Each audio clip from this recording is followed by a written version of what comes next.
Alors, la prochaine, Stéphanie Boisvert est professeure régulière à l'École des médias de l'UQAM, à la Faculté de communication au département de l'École des médias. Le titre de sa présentation est « La diversité dans les téléséries au Québec, tendances et enjeux ». Je lui laisse la parole.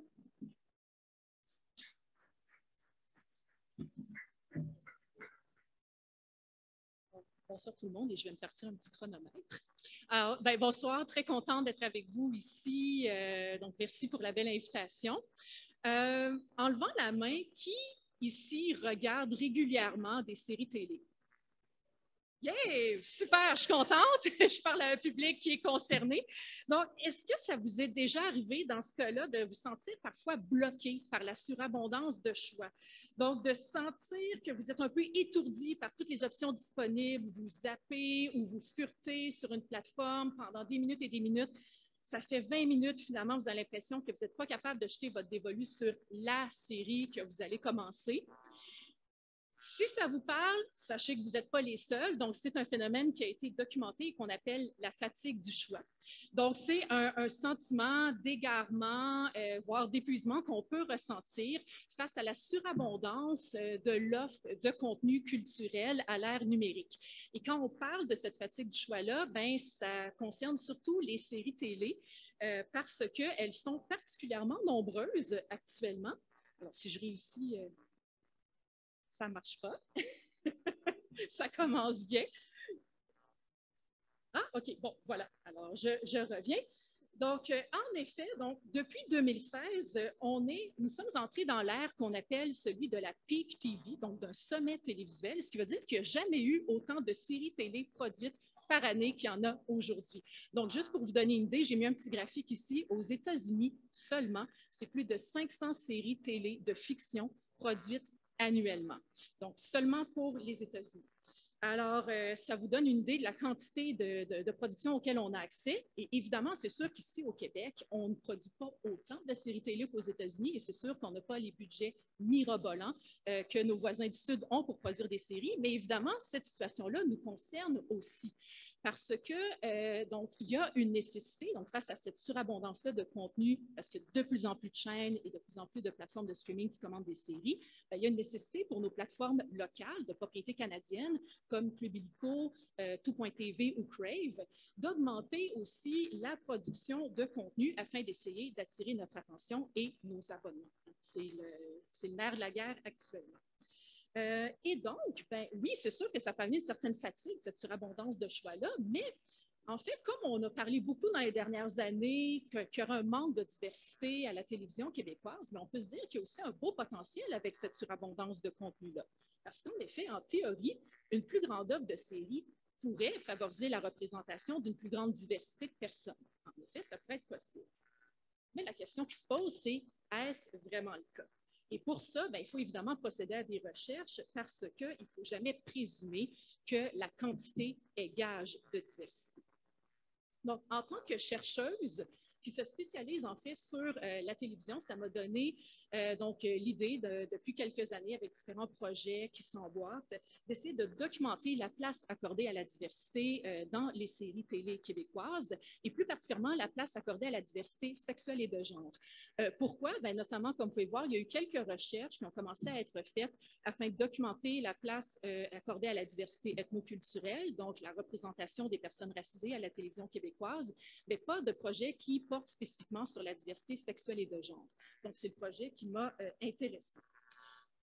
Et ce que ça fait, c'est qu'à travers ces projets-là, depuis quelques années, ben, j'essaie justement de répondre à la question quelle place est accordée à la diversité sexuelle et de genre dans les séries télévisées québécoises produites depuis 5 ans. Donc, j'ai commencé à recenser, analyser surtout à partir de 2017. Pour ces projets-là, bien, comme j'analyse des productions audiovisuelles avec mes assistants et assistantes de recherche, j'analyse évidemment les discours et les récits, donc les histoires qui nous sont présentées, la construction des personnages, mais aussi évidemment la mise en image, il ne faut pas le négliger.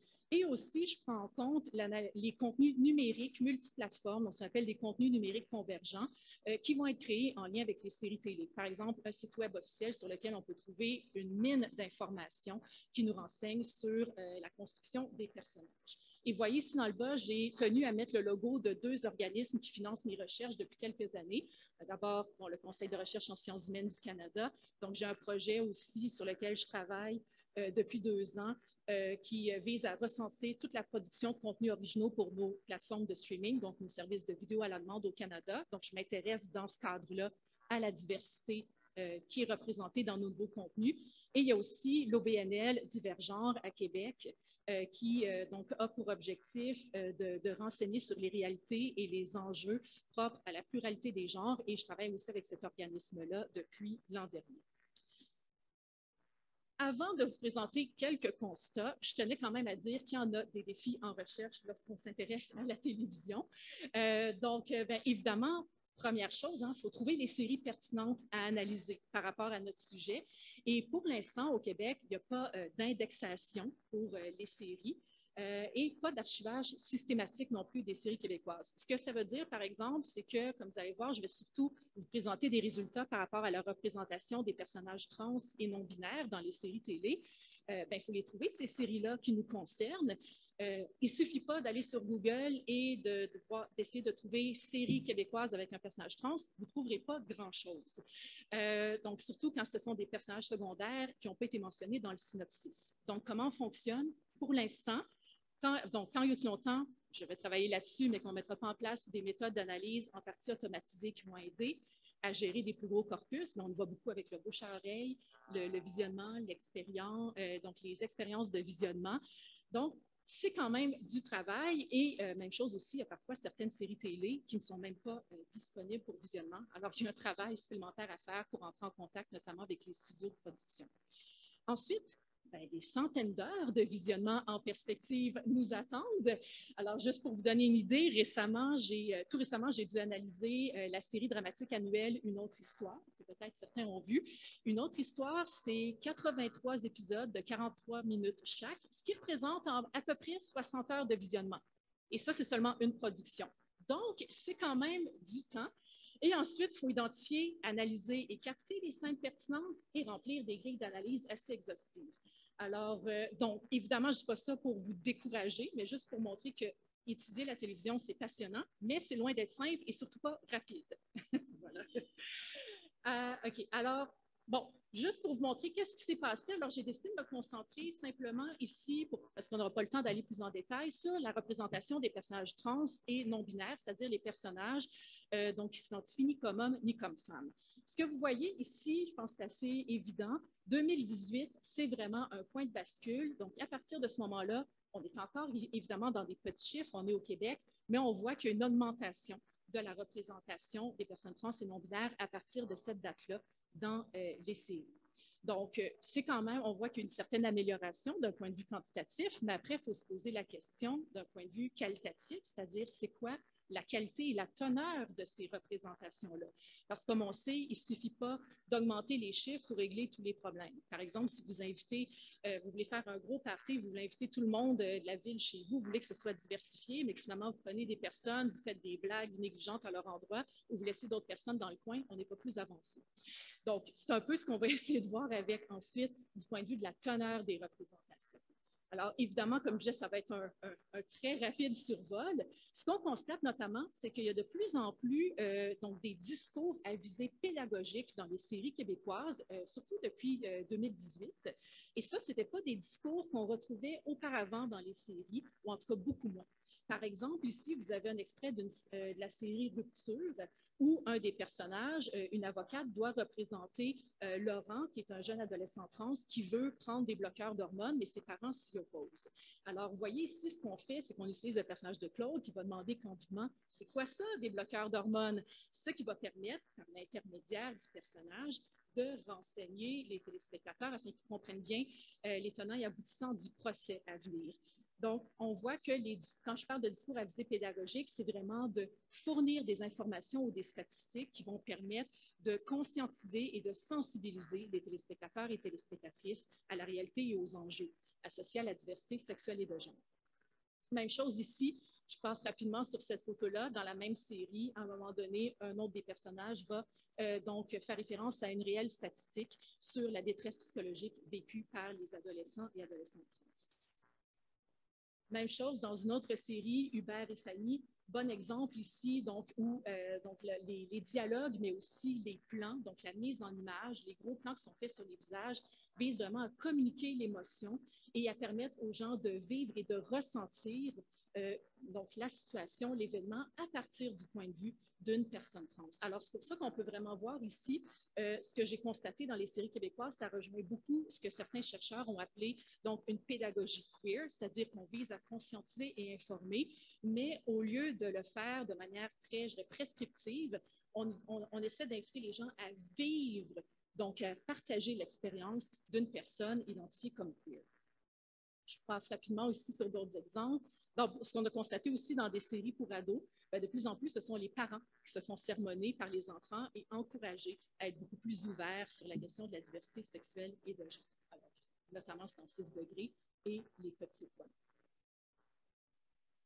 Voilà. Et aussi, donc, même chose dans la série Une autre histoire, où il y a aussi, on se concentre sur des personnages trans, et donc, il y a des moments de dialogue assez pédagogiques, voire techniques, qui permettent notamment donc de parler des enjeux autour de l'intimité et de la sexualité que peuvent vivre les personnes trans et la question de la diversité des corps aussi que ça implique.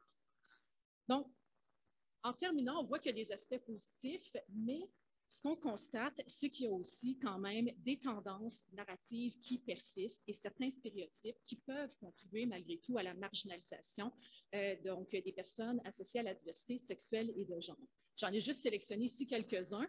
On les regarde quand même rapidement. Premièrement, là, dans la construction des récits, quelque chose qui ressort clairement, c'est qu'on a tendance encore à associer la diversité sexuelle et de genre à des conflits familiaux, amoureux et professionnels. Alors évidemment, ça peut avoir donc un aspect positif de représenter des conflits, notamment pour conscientiser aux formes de discrimination que peuvent vivre les personnes trans, mais ça montre quand même qu'il y a quand même un certain manque de pluralité dans les récits qui leur sont associés, peu de récits positifs, comme si donc la diversité sexuelle et de genre était toujours perçue comme quelque chose d'anormal qui perturbait l'ordre social. Aussi, encore une tendance dans certaines séries, mais ça tend à changer, à mégenrer, c'est-à-dire un personnage, c'est-à-dire à utiliser le nom ou le pronom qui avait été associé à la naissance au personnage plutôt que donc le véritable pronom et nom de la personne trans. Alors ça, c'est quelque chose qu'on retrouve encore. Et ça, pour moi, c'est un des points les plus importants parce que c'est sûr et certain qu'il y a quand même une amélioration dans les séries et c'est de plus en plus rare qu'on va retrouver des représentations ouvertement négatives ou discriminatoires. Par contre, ce qu'on voit, c'est qu'il y a une certaine marginalisation qui persiste pour ces personnages-là parce qu'ils sont presque toujours relégués au second rôle. Et ça, on peut le voir avec une analyse de la construction des personnages. Ça veut dire que c'est des personnages qui ont moins d'autonomie que les autres, c'est-à-dire qu'ils sont souvent dans les mêmes types de décors. On les voit très rarement seuls, et souvent seulement accompagnés d'autres personnages. Peu de caractérisation, donc on va les associer à quelques traits de personnalité seulement. Parfait, et je vais pouvoir conclure très bientôt, inquiétez-vous pas. Aussi, bien évidemment, ils ont souvent davantage un rôle de faire-valoir ou d'adjuvant, donc ils servent surtout à aider le personnage principal dans ses problèmes et dans son cheminement de vie. Donc ça, évidemment, ça nous dit quelque chose, c'est-à-dire que la représentation peut être positive, mais si on les cantonne à des rôles secondaires, il y a une forme de marginalisation qui persiste, c'est-à-dire que on véhicule une vision que ces personnages-là seraient somme toute peut-être moins intéressants pour un public large et donc ils ne méritent pas, comme les personnages hétéro ou cisgenres, qu'on leur accorde des rôles principaux. Et parce qu'une image vaut mille mots, évidemment, la question de la sexualité de genre croise d'autres axes identitaires. Ben, il y a très peu de personnages non blancs associés à la diversité sexuelle et de genre dans nos séries télé au Québec pour l'instant. Sur 16 personnages trans et non-binaires qu'on a recensés jusqu'à maintenant, seulement un était racisé. Alors, ça montre aussi que de ce point de vue-là, il y a encore un manque de diversité dans les récits, les visages, les corps qui nous sont présentés. Donc, en terminant, juste rapidement, c'est sûr qu'une des prochaines étapes de ce que je veux faire, c'est aussi de faire des entretiens avec les professionnels de l'industrie pour les inclure dans la discussion, réfléchir avec eux et elles, ça serait quoi des pistes de solutions pour essayer d'amener une télévision un peu plus inclusive et diversifiée. Pour moi, pour l'instant, il y a 4 grandes solutions que je vois. Je vous les lis. Diversifier les parcours de vie montrés à l'écran. Hein? Les personnages LGBTQ+, ne se limitent pas non plus à leur coming out. C'est surtout ça qu'on montre pour l'instant. On s'entend parce que c'est riche dramatiquement, mais ça fait aussi en sorte que souvent, une fois qu'on a abordé le coming out, le personnage disparaît de la série. Favoriser l'embauche d'une diversité aussi derrière la caméra, donc du côté de scénaristes, réalisateurs, consultants. Favoriser, bien sûr, la représentation d'une pluralité de visages et de corps, et aussi faire confiance à la capacité de compréhension du public, parce que souvent, ce qui est dit dans l'industrie, c'est que ce n'est pas que les gens ne veulent pas amener plus de diversité, c'est le public qui ne serait pas prêt à voir ce type de récit-là. Alors, je pense qu'il faut essayer d'encourager davantage les scénaristes, mais aussi les diffuseurs télé qui ont encore une énorme responsabilité par rapport à ce qui va se retrouver en ondes, essayer de les amener à donc oser un peu plus de ce point de vue-là. Et c'est sûr que d'augmenter la diversité, ça va pas, à la télévision, ça ne va pas régler, ça ne va pas faire disparaître tout problème ou toute forme de discrimination en société, bien évidemment, mais ça a un rôle à jouer, selon moi, selon mes recherches, parce que finalement, pour qu'une réalité soit comprise et acceptée, bien, il faut d'abord et avant tout qu'elle existe dans notre imaginaire collectif. Et c'est là que la télévision intervient. Merci.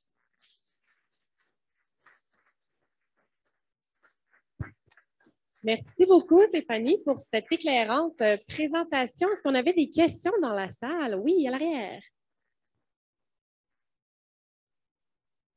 Oui, merci beaucoup pour la présentation. Donc, je me demandais, on voit de plus en plus des gender swaps dans les séries, donc dans les adaptations où on prend un personnage principal masculin, par exemple, qui devient féminin dans notre production. Ben, est-ce que c'est quelque chose qui est bénéfique ou est-ce que c'est un peu un manque d'originalité où on n'arrive pas à avoir un personnage original féminin ou de la diversité de sexe et de genre?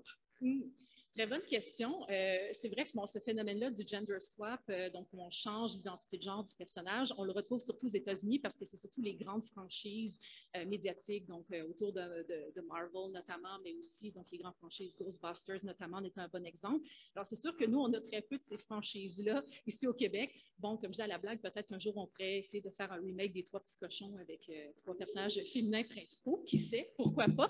Mais bon, on en a peu.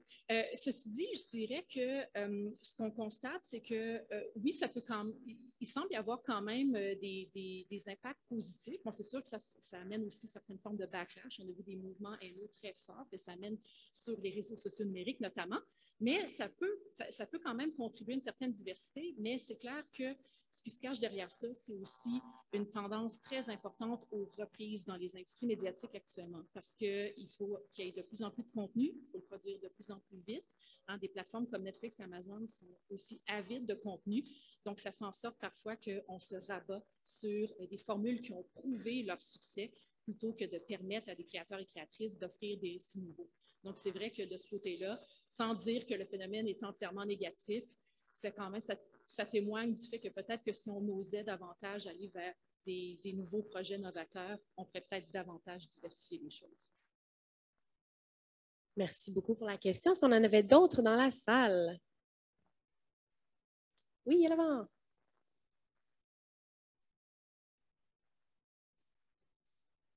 Je me demandais s'il y avait peut-être des exemples à l'international de bonnes représentations de la diversité de genre vers lequel le Québec pourrait tendre. Est-ce que toi, tu en as vu personnellement ou tu en as entendu parler? Oui, bien ça, c'est sûr, c'est un gros sujet à savoir, bon, est-ce qu'il y a des bonnes représentations?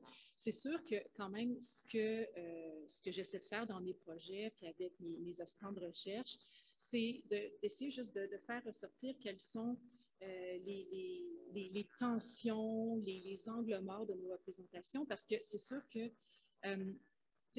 le fait de vouloir essayer d'identifier une bonne représentation, une bonne façon de faire, ça peut avoir l'air très normatif, alors que bon, pour valoriser la diversité, on sait qu'il n'y aura pas une seule façon de procéder. Il n'y a pas une seule représentation qui, à elle seule, pourrait régler le problème.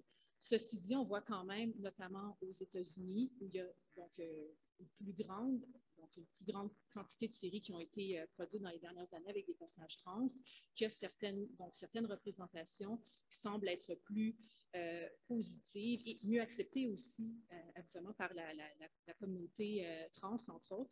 Donc, notamment parce qu'il y a une embauche plus grande d'acteurs et d'actrices trans pour faire ces rôles-là, alors que nous, pour l'instant, dans la vaste majorité des cas, ce sont encore des acteurs et actrices cisgenres, donc qui jouent ces rôles-là. Et il y a aussi, je dirais par contre, on voit une certaine diversification dans les récits, donc des personnages trans qui vont être intégrés aussi dans des récits, tout simplement parce que ce sont des personnages intéressants, sans que le seul nœud narratif auquel ils sont associés, c'est leur coming out. Par exemple, aux États-Unis, bon, beaucoup de gens ont parlé de la série Sense8 ou de Euphoria aussi, qui est quand même un bon exemple. Il y a aussi Dispatches from Elsewhere, une série un peu moins connue sur AMC. Vous pouvez la trouver sur Amazon maintenant. Je suis en train de faire de la pub pour Amazon.